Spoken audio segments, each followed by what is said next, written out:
debe abordar el techo de deuda sin condiciones, dice. Y por otro lado, vamos a mirar ahora cómo está el S&P 500. Recuerden, tenemos ese nivel importante, ¿no? Ese nivel importante en los 4.000, pero luego más importante aún en los 4.100, porque corresponden a esa resistencia que veíamos más o menos las últimas veces que intentábamos romper al alza en el S&P 500, veíamos un nivel de 4.100 que se rechaza muy fuerte. Lo primero, esa primera confirmación de los 4.050, 4.000 más o menos liberaría esta tendencia bajista, y luego la segunda confirmación necesaria serían esos 4.100.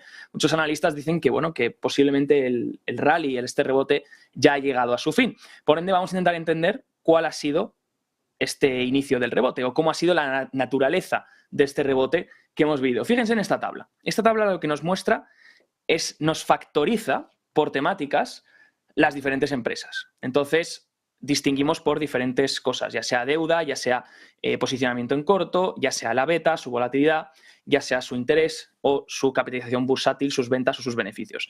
¿De acuerdo? Así que en vez de mirar por sectores y ver los sectores que están rebotando, que ya se lo adelanto, los sectores que mejor lo están haciendo durante este año están siendo los sectores cíclicos. ¿Por qué? Bueno, estamos viendo esa reapertura de China, ese mercado intentando creer en una posibilidad de Goldilocks. Hace unos cuantos días hablábamos de esos dos posibles regímenes que están ahora en juego. A medida que la desinflación va produciéndose y los precios se van desinflando en este caso, porque los precios siguen aumentando en el último año, pero se están desinflando la magnitud en la que aumentan.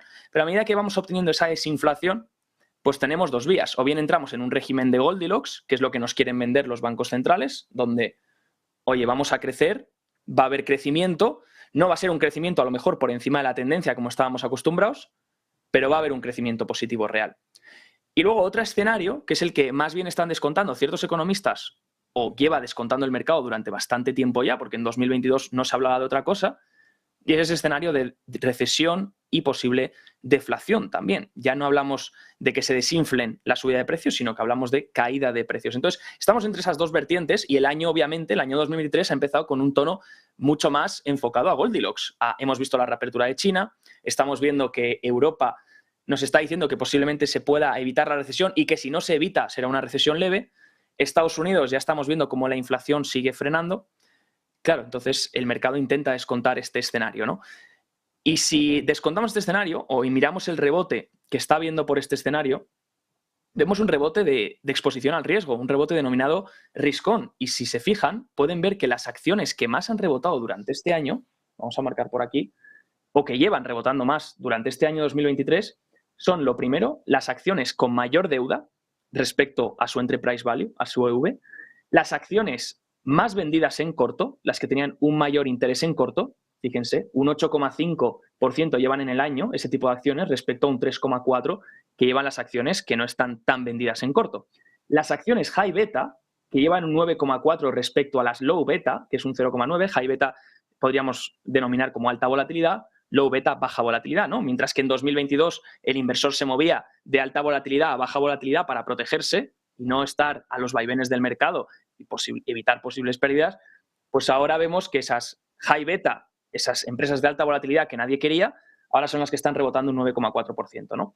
También miramos si vemos las de menor capitalización bursátil, etc., ¿no? Entonces, podríamos decir que están rebotando unas ciertas acciones de baja calidad. Esas acciones que nadie quería en 2022 son las que están empezando a rebotar de forma más fuerte en 2023, mientras que esos sectores más defensivos, como son sector salud, sector consumo defensivo, que han sido los que han protagonizado el 2022, pues ahora se quedan un poco atrás durante este arranque de 2023. Entonces, uno se pregunta, bueno, esto es lo que el mercado está haciendo, está exponiéndose a mayor riesgo, a un escenario de risk-on, está comprando esos activos de mayor riesgo, está comprando estos activos que estaban ya muy vendidos, que son activos que eran odiados, que nadie quiere durante una recesión.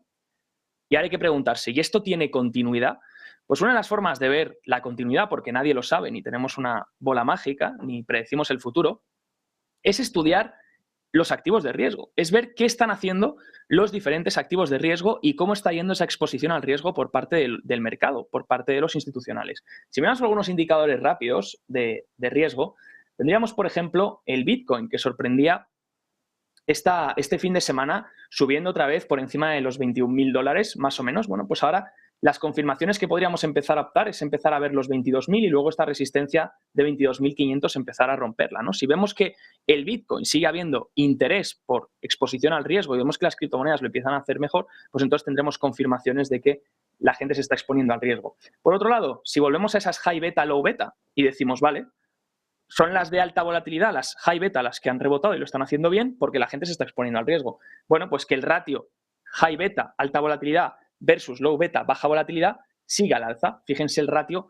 cómo se ha disparado este inicio de año. Bueno, pues ahora necesitamos confirmaciones, ¿no? Necesitamos que se rompa esta resistencia y empecemos a generar una tendencia alcista en el ratio, que signifique que las high beta lo están haciendo mejor. No simplemente un rebote pasajero, como hemos tenido aquí, como tuvimos aquí, para que luego low beta lo vuelva a hacer mejor, ¿no? Sino un rebote mantenido. Entonces, hacen falta muchas confirmaciones todavía. Fíjense, también si miramos temática como podría ser value versus growth, mientras que en 2022 todo el mundo quería value, ahora en 2023 arranca con un rebote de las growth, mientras que el value se queda un poquito atrás. Entonces, ¿qué tenemos que vigilar? Bueno, pues si miramos el ratio value versus growth, vemos cómo el ratio va a la baja porque las value lo están haciendo peor este inicio de año, pero fíjense que la tendencia todavía es alcista para el value contra el growth, contra el crecimiento. Entonces, si queremos que esto cambie, debemos ver un cambio de tendencia y confirmar un cambio de tendencia donde las empresas de crecimiento lo empiecen a hacer mejor que las empresas de valor, además de otros tantos activos de riesgo que tendríamos que vigilar, como por ejemplo podríamos mirar el ETF de Renaissance, el ETF de HIPOS, de empresas recién listadas a bolsas, que son sobre todo las que se han listado en los últimos años, son un poquito más arriesgadas, son de mayor volatilidad, de peor calidad, con unas valoraciones mucho más exigentes, pues tendríamos que empezar a ver un cambio de tendencia aquí también antes de confirmar, no simplemente un rebote, como hemos visto, sino un cambio de tendencia completo. Tendríamos que ver también una rotura de resistencia, a lo mejor en la zona de 77,50 de la parte de high yield. Si miramos el ETF de bonos de baja calidad crediticia, pues tendríamos que obtener también confirmaciones ahí, ¿no? Son muchas las confirmaciones que se podrían ir mirando, ahí ya tienen unas cuantas listadas para que puedan ir vigilando si estos activos de riesgo realmente empiezan a confirmar. Y recuerden que no sea solo un rebote pasajero de estos activos estaban muy vendidos, vamos a hacer que reboten un poco para que luego sigan cayendo, sino que si queremos que el índice rompa esos 4.000, 4.100 en el SP500, deberemos ver que los activos de riesgo ofrecen esa confirmación, porque hasta ahora lo que ha incentivado el rebote de los índices son estos activos de riesgo, lo tienen ahí factorizado, son esas acciones de peor calidad, con mayor deuda, con mayor interés en corto, con mayor volatilidad. Las acciones que en principio nadie quiere en una recesión.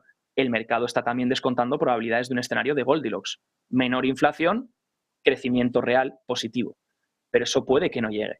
Eso puede que se equivoque. Y aquí entra en juego, aquí entra en juego una cuestión muy importante y es la Reserva Federal, que se enfrenta a un desafío súper importante respecto a esto. Porque fíjense, he hecho aquí una